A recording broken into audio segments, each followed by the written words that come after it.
Chicos, nos encontramos en el Museo de las Artes de la Universidad de Guadalajara. Tenemos pues el lujo, la presencia del maestro Pepe Olivares. Para los amigos, José Olivares es un personaje de la plástica mexicana importantísimo, de la plástica jalisciense, con una trayectoria impresionante. Le solicitamos que nos hiciera un recorrido y pues es un lujo tenerlo. Él nos va a llevar y nos va a platicar de las temáticas, de los conceptos que maneja y de lo que es la conceptualización de la exposición Fragmentos. Muchas gracias, Pepe. Al contrario, Carla, es un gusto pues enorme que me invites a compartir esta experiencia con todos ustedes y con tus alumnos. Bueno, miren, yo diría que vamos como a hacer un recorrido que sería el habitual. Todos sabemos, pero no está de más pues decirlo. Cuando visitamos una exposición, lo primero que nos encontramos al inicio es la cédula de la exposición. ¿Para qué sirve la cédula de la exposición? Bueno, pues la cédula de la exposición nos da un anticipo de lo que vamos a ver ya en la exposición meramente dicha. Esta exposición lleva el nombre de Fragmentos.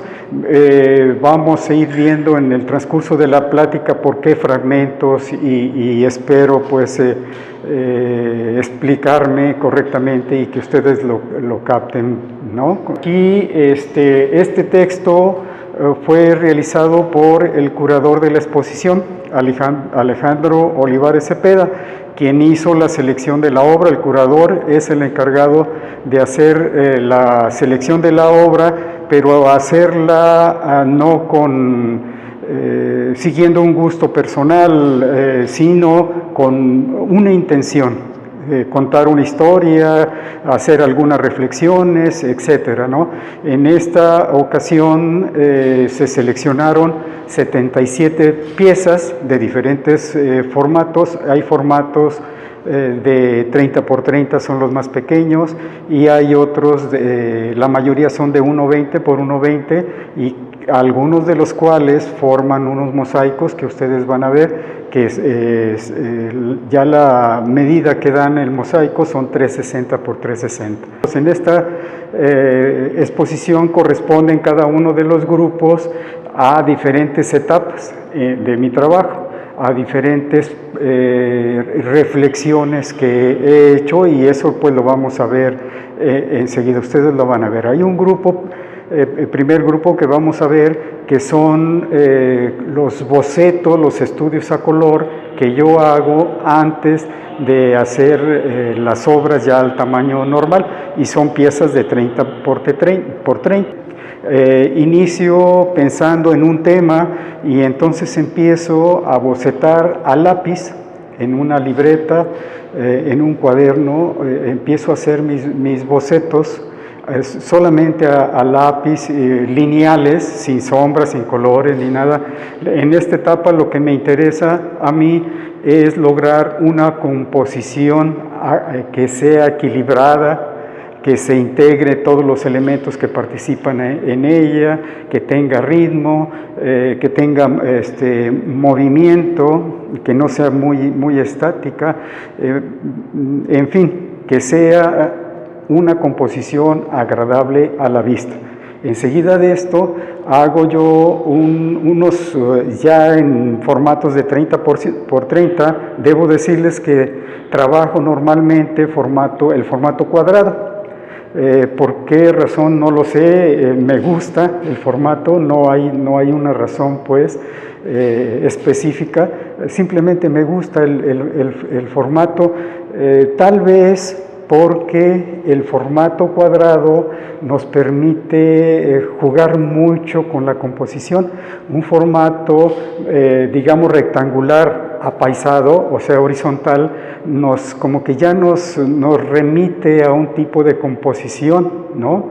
Nos recuerda un paisaje, por ejemplo, como que ya nos lleva o influye en la composición. Un formato vertical igual.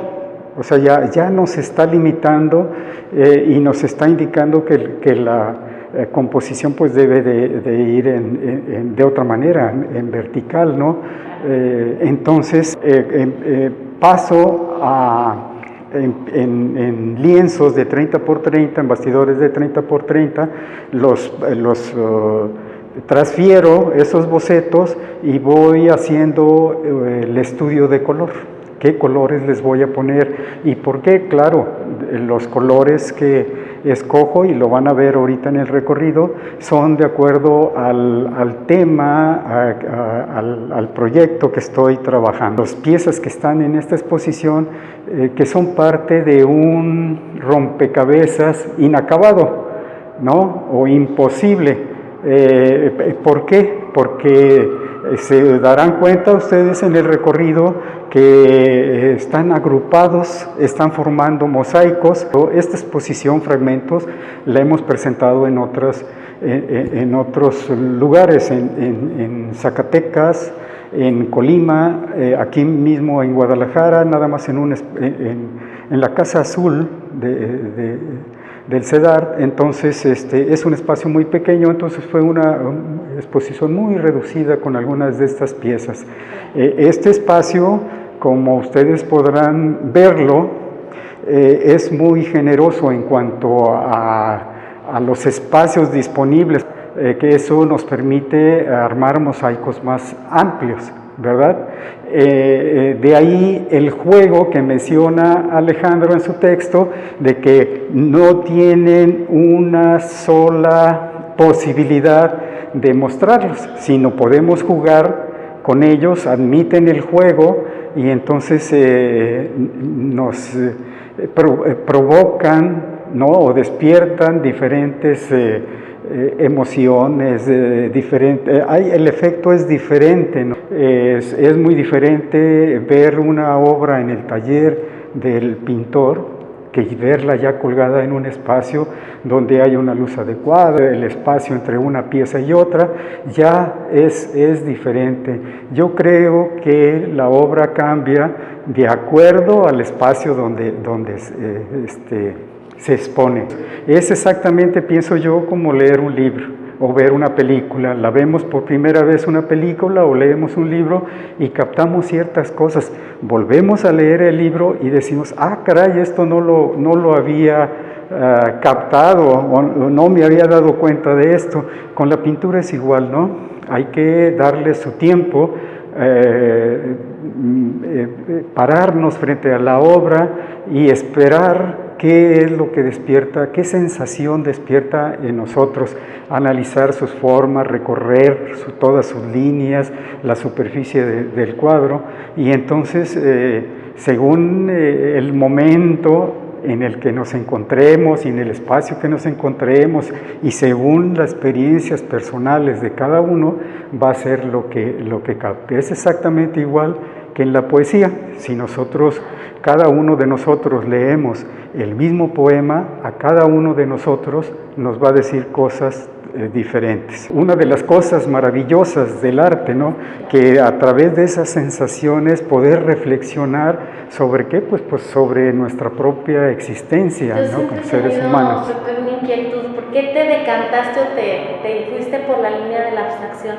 Sí. No muchos, bueno, a lo mejor quizás en tu generación o nuestras generaciones hemos sido influidos todavía, ¿verdad? Por este estilo, para que nos platiques, porque sí. Es muy complejo, ¿no? Miren, sí, es muy sencillo y muy interesante. Yo estudié arquitectura, entonces en la Escuela de Arquitectura, todos sabemos, fue fundada en el 49, 50, y para su fundación la Universidad de Guadalajara contrató maestros o trajo maestros de Europa, algunos maestros para la fundación de la Escuela de Arquitectura. Jorge Hartun, Bruno Cadore, Silvio Alberti, Matías Geritz, Olivier Sagan, son algunos de ellos. Entonces, yo no fui de las primeras generaciones de la Escuela de Arquitectura, no tuve la fortuna de estar en el grupo de algunos de estos maestros. Por ejemplo, cuando yo ingresé a Arquitectura, Matías Geritz y Olivier Sagán ya no estaban en Guadalajara, pero sí me tocaron de maestros varios arquitectos que fueron alumnos directos pues de Matías Geritz, y de alguna manera pues las ideas se van transmitiendo, ¿no? Alguna vez me preguntaron que si yo había sido alumno de Matías Geritz. No, porque no era mi generación, pues, ¿verdad? Pero les decía, pero sí fue mi maestro. ¿Cómo? Pues fue mi maestro a través de lo que he leído de él, de lo que he escuchado, de lo que he visto, por supuesto, que sí aprendemos pues de todas las cosas. Bueno, pues volviendo al por qué el arte abstracto, fue en la Escuela de Arquitectura donde yo escuché hablar por primera vez, por ejemplo, al arquitecto Hartung, hablarnos sobre lo que estaba sucediendo en esos momentos, en el año 70 más o menos, que yo ingresé a la Escuela de Arquitectura, lo que estaba sucediendo en Europa en esos momentos, ¿no? Para mí fue un gran descubrimiento, ¿no? Nos platicaba, por ejemplo, de gente como Antoni Tàpies, que era un pintor joven en aquel tiempo, Antoni Tàpies, de Josep Vinovar y de un montón de gente, Chillida y muchos más, que entonces a varios de nosotros, porque luego lo comentábamos, salíamos corriendo a la biblioteca Franklin, que prestaba libros para llevárselos a casa. Entonces, a buscar qué podíamos encontrar sobre esos pintores, ¿no? Y éramos varios lo que hacíamos eso. Después, con el tiempo comentando, pues nos dimos cuenta que hacíamos lo mismo a quienes nos interesaba el arte, por supuesto. Entonces, pues fue ahí donde yo descubrí la abstracción, la total libertad creativa, ¿no? Sin demérito, pues, por supuesto, del arte figurativo, que creo que es importante y ha abonado la plástica jalisciense grandemente al arte mexicano, ¿no? Pintores como Clemente Orozco, simplemente, ¿no? Javier Arévalo, muchos más han contribuido al desarrollo de la plástica nacional. Es importante el arte figurativo, pero el arte abstracto para mí fue la total libertad, un juego de formas, de líneas, de colores, no con la intención de reproducir algo fielmente, sino con la intención de lograr una pieza que resulte agradable a la vista y que sea capaz de despertar en nosotros algún sentimiento, alguna emoción. Y pues creo que todavía estoy en ese proceso, ¿no? De aprendizaje, de recorrido, de caminar por ese mundo maravilloso, por ese camino maravilloso del arte abstracto. Nos irás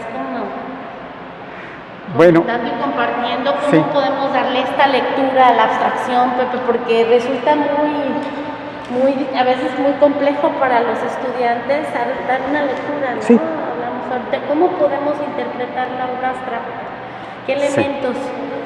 Sí, miren, estos son parte de los estudios a color de lo que les hablaba.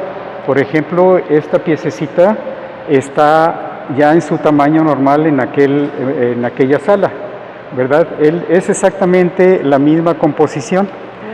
Estos son como hago mis estudios de color, y ya de aquí los voy escogiendo los que más me gustan y van pasando a formato más grande. Yo decía que el arte en general, el arte abstracto por supuesto, yo lo veo como un juego, pero como todos los juegos tiene reglas, ¿no? Si jugamos fútbol hay reglas, si jugamos serpientes y escaleras hay reglas, si jugamos dominó hay reglas que hay que seguir.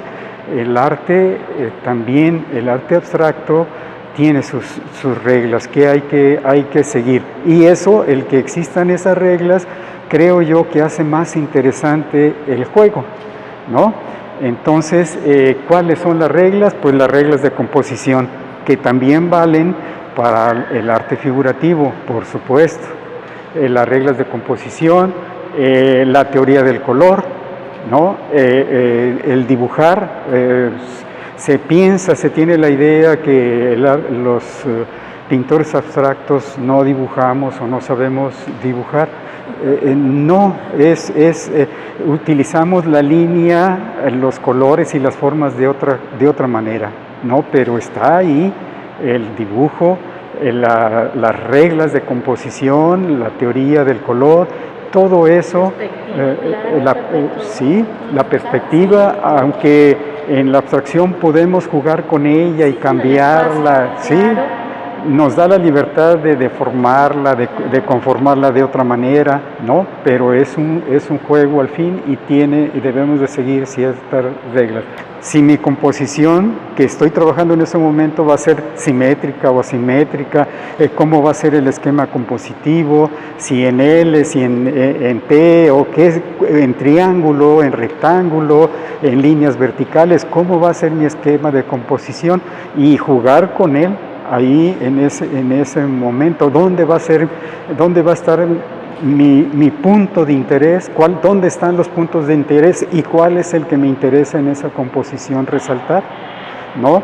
Después de eso, ya manejando los colores, igual, qué colores voy a usar para que ese punto de interés, las formas que están en ese punto de interés resalten más sobre el otro.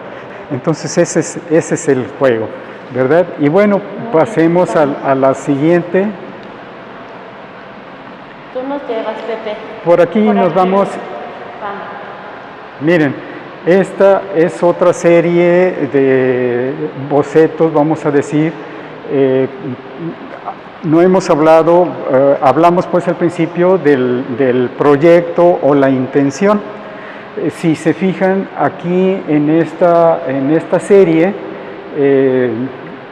sí hay formas que nos remiten más o nos recuerdan cosas de la vida real, ¿no? De nuestro entorno. Si vemos, hay algo que nos recuerda las sillas, por ejemplo, Las sillas. en este. ¿Hay algún espacio en particular, Pepe, que te haya influido en tu juventud o tu niñez o la ciudad, o una reflexión? Porque todo eso se ve en tu obra. Sí, por supuesto que sí. Sí, esa pregunta es muy interesante. Por supuesto que sí. Yo creo que el paso por la vida, en nuestro paso por la vida, por la existencia, vamos acumulando experiencias amables y desagradables, ¿no? Y vamos guardando en nuestro inconsciente, en un saco imaginario, en un beliz, en una caja de cartón imaginaria, no sé dónde, vamos guardando todas esas vivencias, ¿no? Y por supuesto que eso aflora en nuestro trabajo. Les platico, por ejemplo, de esto.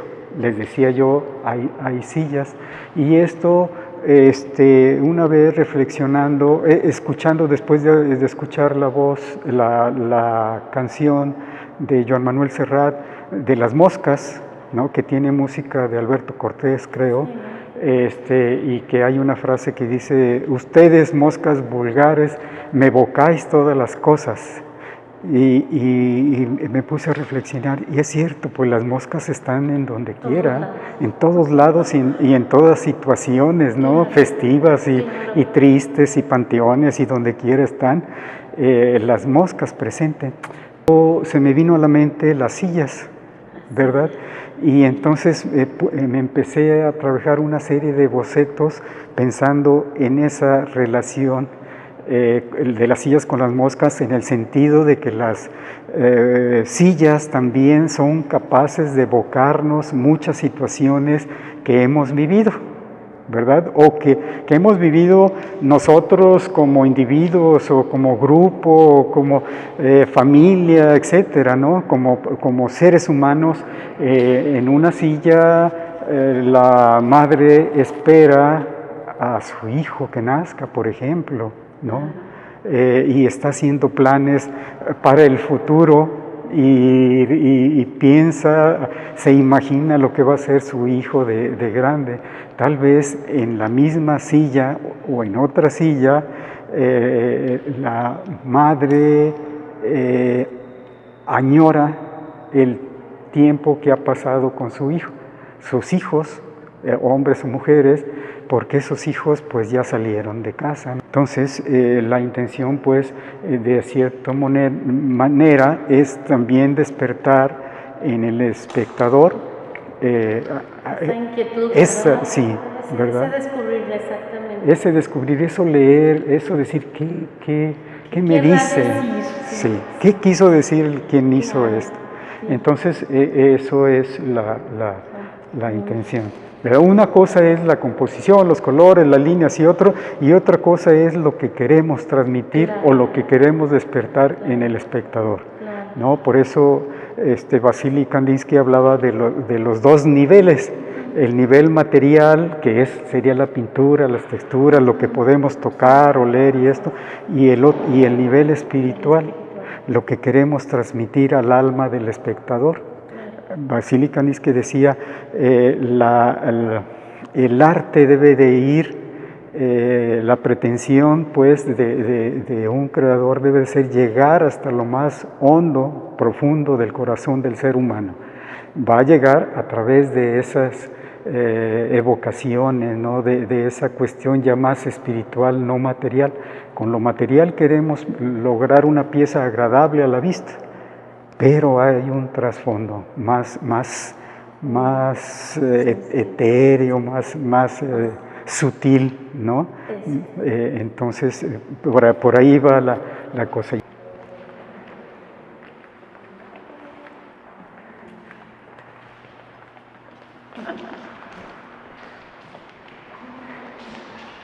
Miren, en esta sala hay la mayoría de estas piezas que están acá, que son individuales, tienen una característica que las une también.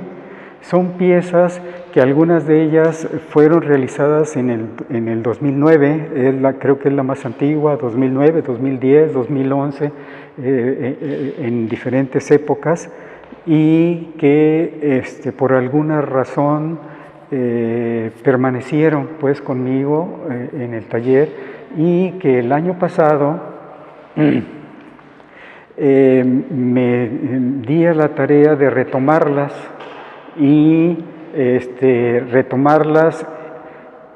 e intervenirlas.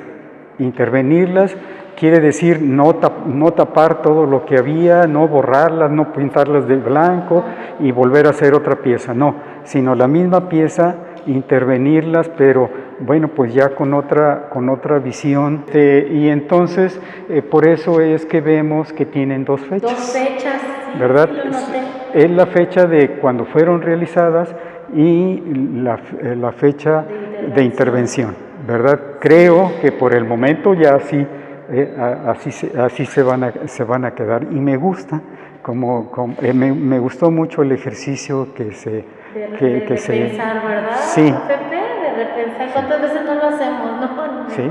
En los procesos. O quisiéramos hacerlo y a veces no nos animamos, sí. No nos atrevemos a retomar una obra, un trabajo. Bueno, esas son las piezas estas, y luego tenemos este mosaico que mide 360 por 360, formado por 9 piezas de 1,20 por 1,20. La mayoría de ellas están trabajadas con esmalte automotivo. Notarán, son los tonos, sí, que no colores, pues yo pienso que aquí predomina los grises, negros y blancos, ¿no? Como que por ahí se va... Es difícil manejar estas técnicas, ¿verdad, Pepe? La pintura automotiva no es fácil, pero ya teniéndola... Es difícil, pero sí. Es complicada, sí. ¿verdad? Seca muy rápido, sí. Y hay que planear muy bien lo que se va a hacer. El resultado es diferente que cuando es el óleo. El óleo nos da tiempo para modificarlo, el esmalte automotivo no. Una cosa que no les he comentado, toda la exposición, todas las piezas que están en la exposición no tienen cédulas para dejar a la imaginación, que cada quien las nombre como quiera y si ponemos un nombre, ya como que ya, sí, ¿verdad? Ya vamos guiando por donde queremos y así no, cada quien puede hacer la lectura que quiera y yo creo, estoy convencido de ello, que la mejor lectura es la que hagamos cada uno de nosotros, ¿verdad? Esa será la mejor lectura de una pieza. Del lado gris de las ciudades, ¿no? Vemos que en todas las ciudades, en esta ciudad de Guadalajara, por supuesto que también, pero no es una cosa que solamente sucede aquí, sucede en todas las ciudades del mundo, yo creo, ¿no? En donde vemos espacios abandonados, donde no vemos gente, percibimos ausencias de personas, ausencias de movimiento, de acción, ¿no? Por ejemplo, si vamos a las zonas industriales antiguas y no tan antiguas, vamos a ver algunas fábricas abandonadas en donde alguna vez hubo mucha actividad y se produjeron muchas cosas, hubo muchas risas, pláticas, planes, etcétera, etcétera. Ya no los hay. Si vamos por las avenidas y nos vamos no por los carriles centrales, sino por los laterales, vamos a pasar a un lado o por la parte de abajo de los pasos, de los puentes ¿no? de circulación o los pasos a desnivel, y entonces si vamos en la noche, son grises porque son de concreto generalmente, ¿no? Pero también son grises porque si pasamos por la noche vemos cómo se convierten en habitaciones temporales de gente que no tiene dónde pasar la noche, ¿no? O de dónde habitar, no tiene un espacio que habitar, y eso hace esos espacios más grises, más tristes, ¿no? Entonces esto es más o menos, ahí sale. Si hubiera que ponerle un nombre, yo le pondría Ciudad Gris, ¿verdad? Ese sería el nombre. Pero reitero, no se les puso nombre para dejar a la interpretación de cada quien. Que tiene la abstracción también, Pepe, ¿verdad? Esta lectura temporal que tiene, sí, ¿no? Es sí, muy importante. Sí. Ahorita en el momento que estamos, bueno, ya tenemos con la pandemia, nos tocó esta situación, ¿no? Mundial, y ahorita Guadalajara también, es como que estamos ya retomando la nueva normalidad. Pero...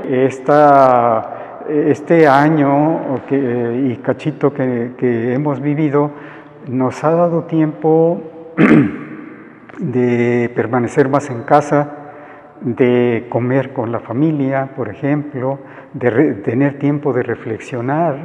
O sea, no pasamos menos tiempo transportándonos de un lado a otro, hemos pasado menos tiempo transportándonos, hemos pasado más tiempo en casa, y eso nos ha dado la oportunidad de reflexionar, a mí en lo personal de pintar más, de leer los libros que no había leído o que tenía ganas de leer o que había ido dejando para luego. Todo lo que dije, bueno, pues eso, el comer con la familia, reflexionar, etcétera, etcétera, pues son cosas positivas, pero también nos alejó por un año de las expresiones artísticas y culturales. Y creo yo que la cultura, el arte, son parte importantísima de la vida. Algún maestro yo le escuché que vivir sin estar en contacto con el arte, con algunas o las disciplinas artísticas, es vivir solamente la mitad de la vida. No es lo mismo ver una pieza, un cuadro tampoco a través de un libro, de una revista, no es lo mismo que pararnos frente al cuadro, estar a la distancia que estuvo el creador, ¿no? Una escultura, decir yo estoy aquí parado donde estuvo el escultor, quizás meditando por dónde se iba a ir esta escultura, y yo la puedo tocar, puedo ver, inclusive podemos ver una reproducción de alguna escultura, una pintura, una copia, y no es lo mismo. Bueno, esa es mi opinión. Claro, pues seguimos. Entonces seguimos, nos falta la tercera salita, la última sala. Sí, el museo sí aplaudo, bueno, lo hemos comentado con mis alumnos, Pepe, en diferentes espacios y en las sesiones, y pues sí es muy significativo que estés aquí presentándote, porque es un derecho que yo creo que pues en cuestión de la agenda del museo pues debe de también replantearse, ¿no? Esta participación de los artistas con mucha trayectoria como tú, Pepe, y que es un derecho legítimo porque es nuestro museo, es el museo universitario, además es un museo de la comunidad, o sea, y pues los primeros que deberían de estar tomando, y yo aplaudo, ¿no? esta iniciativa, no sé de quién fue, si tu insistencia, obviamente tu perseverancia, Pepe, porque es un derecho válido por tu trayectoria, tu amplia trayectoria, pero sí deberían de considerar tenerte de nuevo, y otros espacios, ¿no? que son legítimos para los artistas de Jalisco y de México, ¿no? Porque sí, y los jóvenes también, ¿no? Sí. Los que seguimos sus pasos también. Sí, mira, a propósito de eso, pues yo en lo personal pienso lo siguiente. Los espacios locales, hablando específicamente de Guadalajara, yo creo que sí deberían de atender a los creadores locales, pero también creo que el traer exposiciones de otras partes de la República u otras partes del mundo es muy importante, porque nos enriquecen como público y como creadores también. Si vemos, por ejemplo, en estos momentos, pues a un lado está la exposición de los primeros y segundos lugares del premio Atanasio Monroy. También formas parte, también eres integrante, Pepe, honorario, ¿verdad? Por ahí estamos también. ¿Cómo no? Sí. Nos platicas en un momentito también. Sí, claro. Y eso pues son muchos de los creadores locales, ¿no? En la planta baja está la exposición de la colección Pirra Gladys Brockman, ¿no? Que con obra es una colección importante que resguarda el Museo de las Artes, y que en esta ocasión muestra la obra extraordinaria diría yo, de Alfonso de Lara Gallardo, con una expresividad, transmite emoción, de lo que platicábamos hace rato, una destreza, una seguridad, una soltura para hacer sus piezas. Ahí está la obra también de Tomás Coffin. Si nos acercamos a la obra de Tomás Coffin, veremos las composiciones también logradas, ahí que parecen tan sencillas, pero llegar a esa sencillez, a esa simpleza de composición cuesta. Así es. Muy bien. Bueno, pues esta sala, como ustedes ven, salvo esta pieza, que esta pieza pertenece a los grises que están allá en el políptico, aquel que vimos en la otra sala, pero el resto son piezas más coloridas.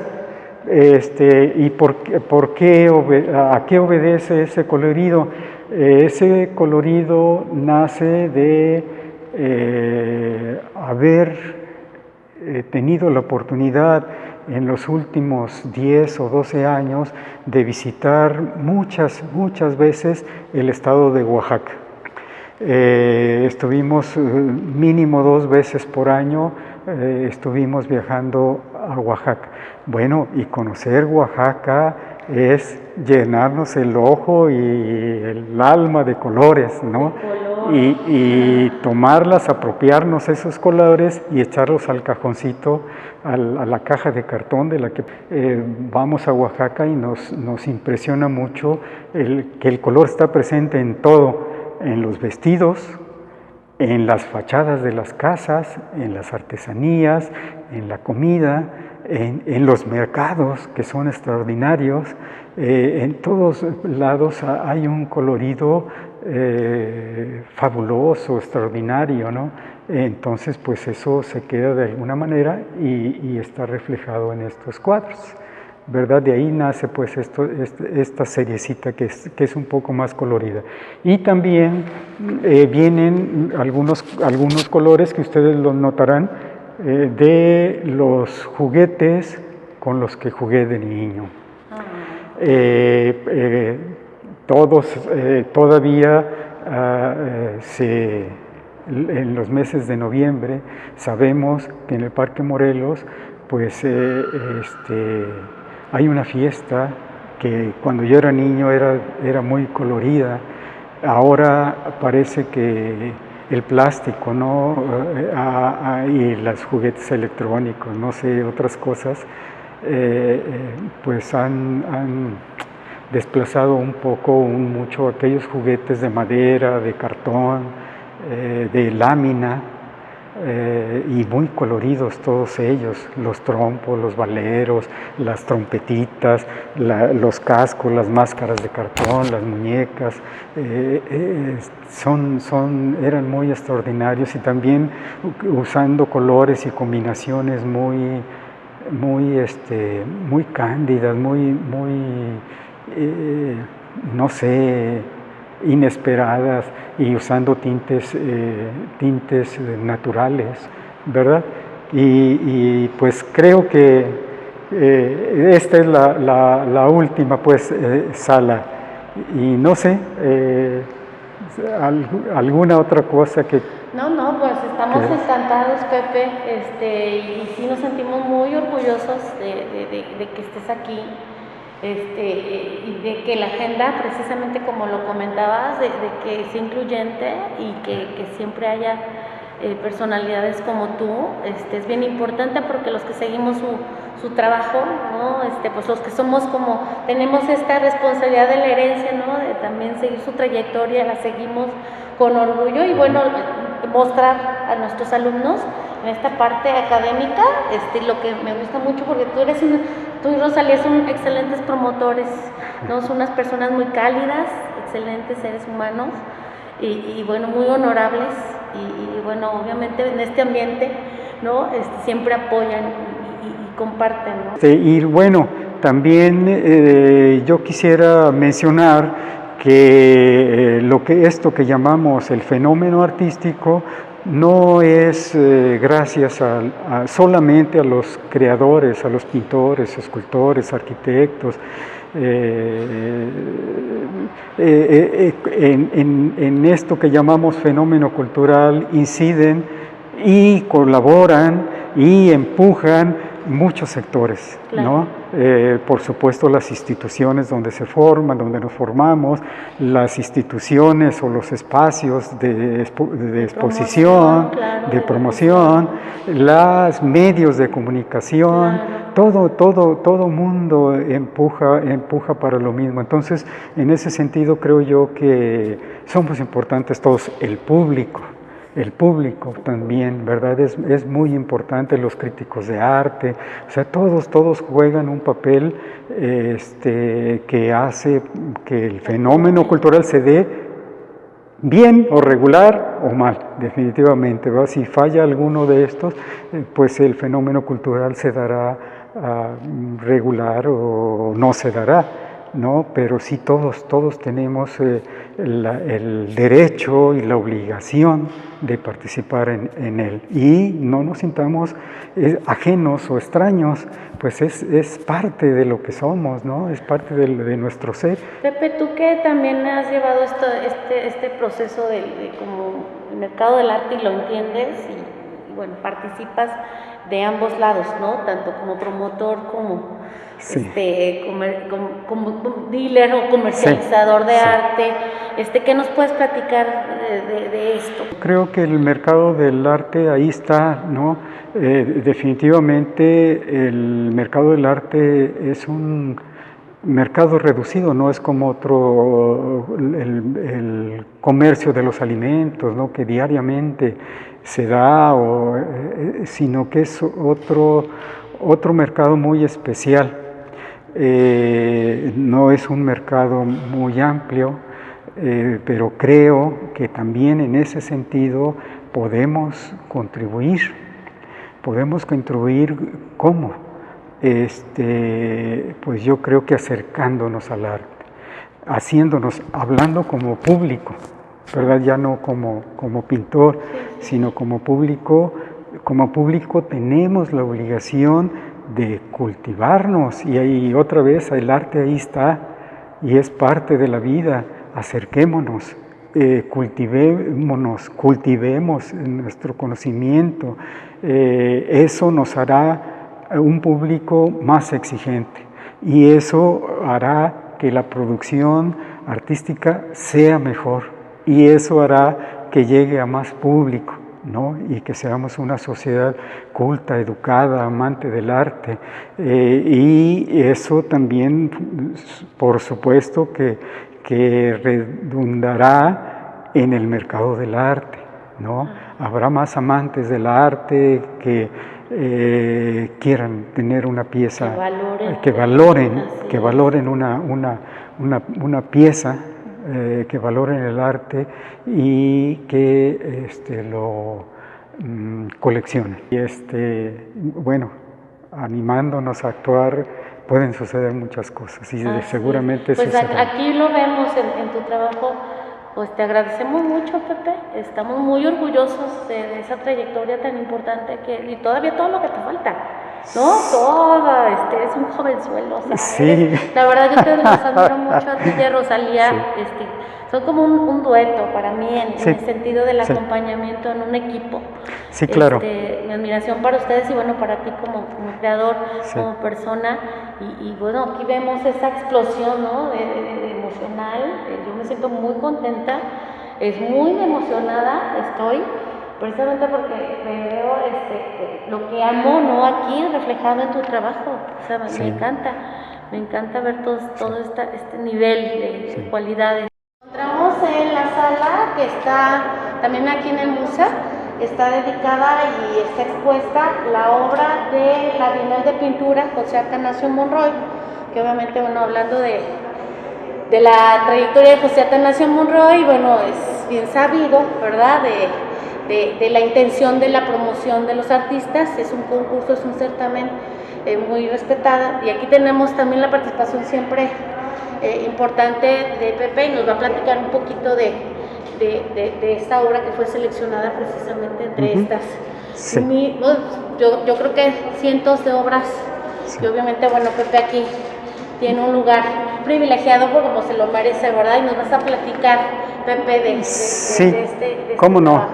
Según entiendo yo, esta exposición presenta los primeros y segundos lugares de los 20 años que tiene de existencia la Bienal de Pintura José Atanasio Monroy. Esta pieza fue realizada y participó en este certamen en el 2005. Esta pieza yo obtuve con esta pieza un segundo lugar.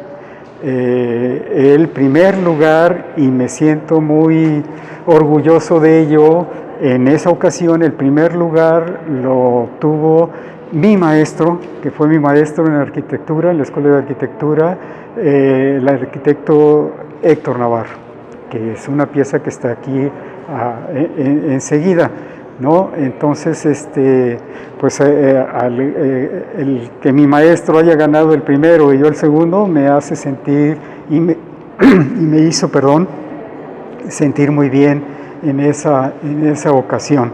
Les platico que fue mera coincidencia, pues, que estuviera esta exposición al mismo tiempo que la de fragmentos, ¿no? Para nosotros, para Rosalía y mí, un día que entramos vimos que estaban montando la Bienal de Pintura y de repente volteamos y que veo esta pieza y dije, caray, esa pieza esa es mía, ¿no? Entonces fue también una sorpresa muy agradable que coincidiera en tiempo, ¿verdad? Eso es muy con la otra sí, exposición. muy importante, Pepe, porque habla precisamente de tu trayectoria importante, o sea, rectifica, ¿verdad? Tu participación siempre, y bueno, es una pieza muy padre. Sí. Platícanos de esto, de ese manejo del espacio, ¿qué recuerdas de cuando trabajaste? Miren, si observamos esta pieza y observamos las piezas que están en la exposición de fragmentos, siento que sí hay un cambio, ¿no? Ha habido un cambio, no de estilo, sigue o era ya desde entonces abstracto, ¿no? Por el camino donde yo andaba, pero sí del manejo de los materiales y todo, creo que sí ha habido un cambio, espero para bien, ¿verdad? Esta pieza se llama umbral, y si nosotros vemos, pues, ¿qué es un umbral es el espacio entre el día y la noche, por ejemplo. Es el espacio que está exactamente donde hay una puerta que divide el exterior del interior. Entonces es jugar con eso, con los ingresos, pero no queriéndolo representar fielmente. Sí me gustaría, chicos, presentarles, a excepción de que Rosalía está resistiendo, pero yo lo voy a lograr. Quisiera que le escucháramos, me voy a atrever a hacerle preguntas que siempre he querido hacerle, profesionalmente hablando y personalmente hablando no, pero profesionalmente hablando sí, porque ella, pues además de ser pareja de Pepe, su esposa, tienen un equipo, pues, hacen un equipo formidable en esto, tanto en lo personal son generosos, son personas profesionales, y en este ámbito del medio me gustaría que Rosalía nos compartiera de su experiencia, porque ella es muy promotora. Y yo la veo y es impulsora y es creativa y es una mujer de lucha y yo la admiro muchísimo y me gustaría que ustedes la conocieran. Yo no le hago ningún halago, es cosa que ella solita es como es, y yo quisiera aprovechar esta oportunidad que tenemos aquí en el fondo de la obra del maestro Pepe y cómo ha sido el acompañamiento. Gracias, Rosalía. No, pues muchas gracias. La verdad que todo esto que estás diciendo es un paquetote que me estás echando. No. Yo no he hecho más que hacer lo que más disfruto en la vida desde niña, vivir el arte y vivir para el arte, que creo yo que sin arte yo no podría vivir. Es algo que me fascina y que la vida me presentó en el camino a Pepe y que nos complementamos nada más, ¿no? Y que para mí es un placer poderlo apoyar en su camino de pintor, porque no le gusta que diga que es artista, porque un artista es palabra mayor, él es un pintor en proceso, eso es lo que él siempre dice, ¿no? Entonces yo lo único que he hecho es acompañarlo, ayudarle en su camino, en este caminar tan hermoso que es el arte y la difusión.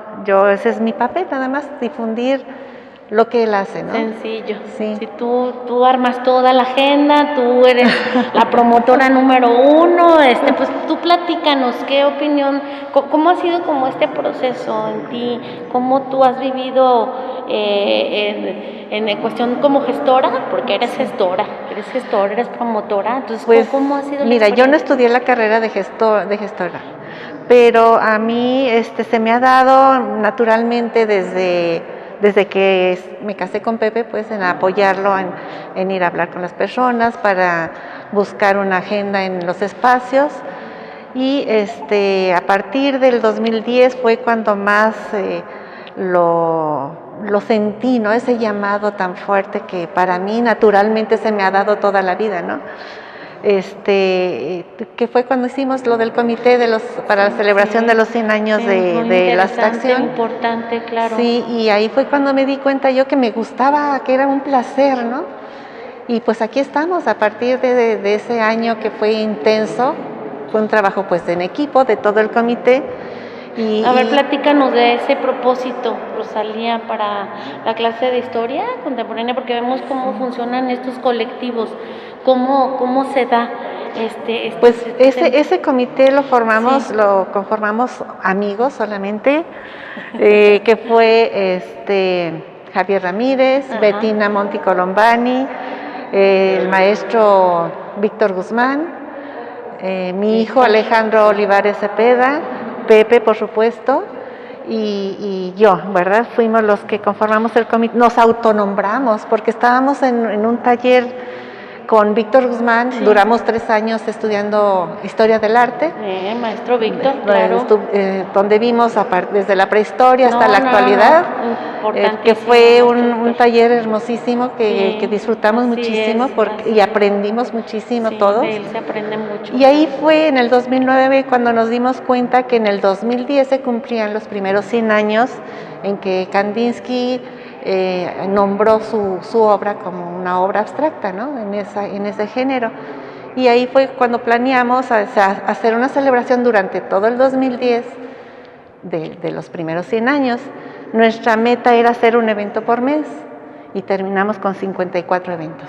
O sea, casi uno por semana. ¿Es un colectivo consolidado, Rosalía? O sea, Pues en ese tiempo sí, todo el año del 2010 sí estuvimos todos trabajando. ¿Y se sigue todavía? Pero ya no, se terminó el 2010 y lo que pasa, no porque no nos enojáramos o nada, no, sí, simple y sencillamente porque cada quien tomó sus caminos, ¿no?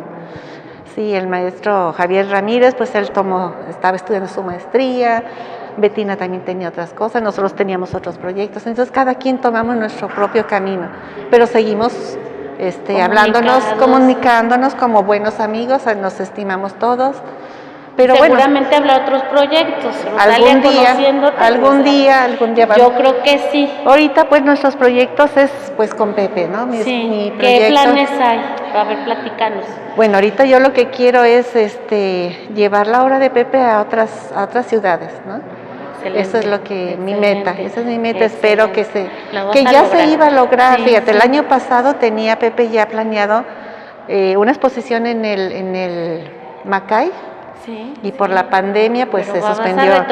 Otro en Puebla también, que pues por cuestiones políticas les cortaron presupuesto. Pues, y otro en el Pedro Coronel, o sea, ya en Zacatecas. En Zacatecas. Entonces ya estábamos a días de que fueran por la obra cuando pasó lo de la pandemia y pues ya. Sí. Esperemos retomarlo más adelante para... Ojalá. Y si no es ahí, pues hay muchos espacios, ¿no? Sí, y yo soy de las personas que lo que se me mete en la cabeza hasta que lo logro. Precisamente por eso es mi interés, y además por reconocerte, Rosalía, como una profesional. Yo lo reconozco y que nos des esta oportunidad y así a mis 14 grupos, porque tengo 14, que Tonalá igual, pero va a quedar abierto para todos los estudiantes, alumnos y público en general, y pues para reconocerte como una mujer que ha aportado muchísimo. No, pues muchas gracias. De nuestro arte, porque ustedes son súper generosos, Rosalía, y tú también has impulsado otros, y bueno, además de a Pepe, bueno, es todo una maquinaria, ¿no? Sí. Es un equipo. El CIANF es el Centro de Investigación para la Producción y Difusión del Arte No Figurativo. No figurativo porque abarca más, no solamente la abstracción, sino todo lo que es no figurativo. Y esa investigación no en cuanto que hay ahí unos investigadores que estén investigando, no, sino que investigar las nuevas técnicas, los nuevos productos, los procesos. Claro. Ahorita están en un taller que están trabajando en eso, ¿no? Trabajando en obras, experimentando con nuevos materiales, y etcétera, que ya luego se van a dar cuenta. Padrísimo, sí. Pero eso es nuestro proyecto, ¿no? De Pepe, pues él ahí tiene su taller, él se la pasa trabajando y yo apoyándolo en lo poquito que puedo. No, pues Sí. eso es muchísimo porque tú eres le manejas toda la agenda y además le armas toda la agenda, eres una gestora, una promotora en potencia, no importa que no tengas esa formación. título. No, pero lo tienes, o sea, en esta cuestión de lo profesional eres, Rosalía. Gracias, y pues mi gracias. reconocimiento, ¿sabes? Gracias, Te admiro gracias. mucho.